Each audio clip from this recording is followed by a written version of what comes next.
পূর্ব শত্রুতা ছাড়াই তাৎক্ষণিক ক্ষোভের বশে আইনজীবী নাঈম কিবরিয়াকে 2 দফা পিটিয়ে হত্যা করা হয়।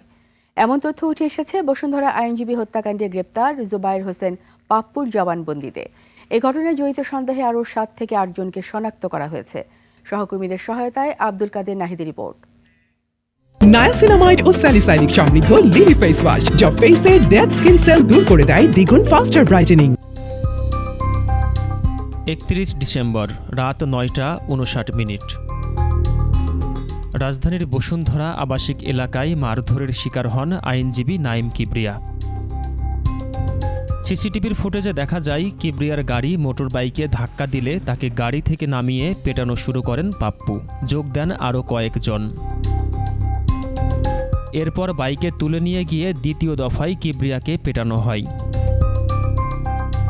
সে রাতেই রাজধানীর কুর্মিটোলা হাসপাতালে নেওয়া হলে চিকিৎসক কিবরিয়াকে মৃত ঘোষণা করেন।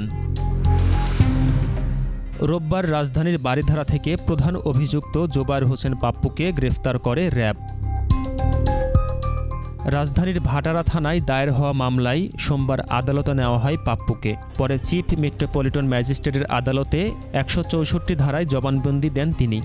এ সময় 2 দফায় আইনজীবী কিবরিয়া পেটানোর ঘটনার বর্ণনা দেন।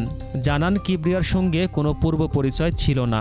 ধাক্কা দিয়ে পালানোর সময় কিবরিয়াকে আটকানোর চেষ্টা করেন তিনি। তাৎক্ষণিক ক্ষোভের বশে পেটানো হয় তাকে। জবানবন্দি রেকর্ড শেষে তাকে জেল হাজতে পাঠানো হয়। এই হত্যাকাণ্ডে জড়িত আরও 7 থেকে 8 জনকে শনাক্ত করেছে আইনশৃঙ্খলা বাহিনী।